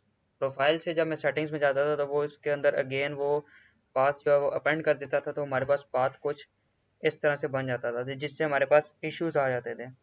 उसको सॉल्व करने के लिए मैंने यहाँ पर क्या किया है, सिंपल यहाँ एक पाथ बना दिया डैशबोर्ड का, और इसके अंदर ये सब राउट्स बना दिए। ये भी एक राउट है जो कि डैशबोर्ड को जाता है, और इसी के चाइल्ड राउट मैंने बना दिए। राउट ये, अब ये वाला जो है ना ये ओपनिंग एंड क्लोजिंग टैग वाला है, और ये हमारे पास सेल्फ क्लोजिंग है। तो ओपनिंग क्लोजिंग के अंदर मैंने चाइल्ड राउट बनाए, और ये हैं सेल्फ क्लोजिंग वाले, जिसके अंदर एक प्रोफाइल है और एक सेटिंग्स है। डैशबोर्ड के अंदर मैंने क्या चेंजेस की, कुछ भी नहीं की। यहाँ पर सिंपल अब राउट्स की जगह, जो पहले हम लोग यहाँ पर राउट्स के अंदर आउट लगा रहे थे, वहाँ पर आउटलेट लगा दिया। ये हमारे पास रिएक्ट के अंदर बिल्ट इन होता है कि हमारे पास ये जो चाइल्ड के जो भी राउट हैं वो हमारे पास ऑटोमेटिकली इस आउटलेट के अंदर जो है वो रेंडर हो जाते हैं। और ये लिंक के अंदर मैंने यहाँ पर प्रोफाइल के अंदर और सेटिंग्स के अंदर, मतलब ये वाले एंकर टैग जो है वो प्रोफाइल और सेटिंग्स में जाते हैं। तो अब हमारे पास जो है वो लिंकिंग जो है वो करेक्टली वर्क कर रही है। यानी डैशबोर्ड पे जब हम आएंगे तो वो प्रोफाइल के अंदर जाओ या सेटिंग्स के अंदर जाओ, तो अब हमारे पास यूआरएल जो है वो करेक्टली आएगा। कैसे आएगा, होम पे आए, अबाउट पे आए, कॉन्टैक्ट पे आए, तो ये तो सब तो पहले भी चल रहा था, लेकिन अब हमारे डैशबोर्ड के ऊपर, तो यहाँ पर लिंक आ गया डैशबोर्ड का। जब मैं जाऊँगा प्रोफाइल के ऊपर, अब यहाँ पर डैशबोर्ड स्लैश प्रोफाइल आ रहा है, लेकिन जब मैं सेटिंग्स के ऊपर जाऊँगा तो अब यहाँ पर डैशबोर्ड स्लैश सेटिंग्स आ रहा है। प्रोफाइल में वापस जाऊँगा तो प्रोफाइल आ जाएगा, सेटिंग्स में वापस जाऊँगा तो सेटिंग्स आ जाएगा, डैशबोर्ड में वापस आऊँगा तो यहाँ पर डैशबोर्ड आ जाएगा। तो ये कुछ इश्यूज वगैरह जो है वो आ गए थे, लॉजिकल इश्यूज थे, मतलब हम लोग जिस तरीके से लॉजिक लिख रहे थे उसमें इश्यूज थे, तो वो मैंने अब यहाँ पर सॉल्व करके आपको दिखा दिए हैं। तो ये था हमारे पास रिएक्ट राउटर का बेसिकली ट्यूटोरियल कि रिएक्ट राउटर हम कैसे यूज़ करते हैं। यूज़ क्यों करते हैं वो तो मैंने आपको बता दिया कि विदाउट पेज रीलोडिंग जो है वो हम यहाँ पर क्या कर रहे हैं, पेजेस के अंदर नेविगेट कर रहे हैं। और पेजेस के अंदर सब पेजेस अगर हम बनाए, जैसे डैशबोर्ड में अमूमन हमारे पास होता है कि प्रोफाइल होती है, सेटिंग्स होती हैं, तो उसके अंदर नेस्टेड राउटिंग हमने किस तरीके से करनी है वो भी मैंने आपको यहाँ पर बता दी। क्या करना है, ऐप डॉट JSX के अंदर आए हम, यहाँ पर एक ये राउट बनाया ओपनिंग क्लोजिंग टैग वाला, इसका पाथ हमने दे दिया। अब यहाँ पर स्लैश वगैरह हमने कुछ भी नहीं लगाई, यहाँ पर सिंपल उसका पाथ दिया और इसके अंदर चाइल्ड राउट बना दिया जिसके अंदर हमने प्रोफाइल और सेटिंग्स दे दी। ठीक है। और डैशबोर्ड जो एक्चुअल एलिमेंट है जिसके अंदर हमने सब राउट्स बनाए हुए हैं, यहाँ पर हमने लिंक बना दिया प्रोफाइल और सेटिंग्स में जाने का। और यहाँ पर आउटलेट का जो है वो ये टैग लगा दिया। आउटलेट बेसिकली हमारे पास रिएक्ट राउटर डोम का ही child sorry built in component है जो कि चाइल्ड राउट्स को जो है वो यहाँ पर हमारे पास रेंडर कर देता है। तो चाइल्ड राउट हमारे पास कौन से हैं, ये वाले हैं। यानी इस पाथ पे जब हम आएंगे तो ये वाला एलिमेंट डिस्प्ले कर दो, इस पाथ पे जब हम आएंगे तो ये वाला एलिमेंट जो है वो डिस्प्ले कर दो। आई डोंट नो लेक्चर कितना लंबा हो गया, 1 घंटा 11 मिनट्स का हो गया। तो उम्मीद है आपको चीज़ों की समझ आई होगी, अगर नहीं आई तो आप नेक्स्ट लेक्चर में मुझसे पूछ सकते हो। That's all for today and अल्लाह हाफिज़। ये आज वाले कॉन्सेप्ट थोड़े से इंपॉर्टेंट थे तो इनको अच्छे तरीके से आपने जो है वो समझना है। ख़ास तौर पे रिएक्ट राउटिंग तो हम बहुत ज़्यादा यूज़ करते हैं, तो इसको आपने सही से समझ लेना है। अल्लाह हाफिज़।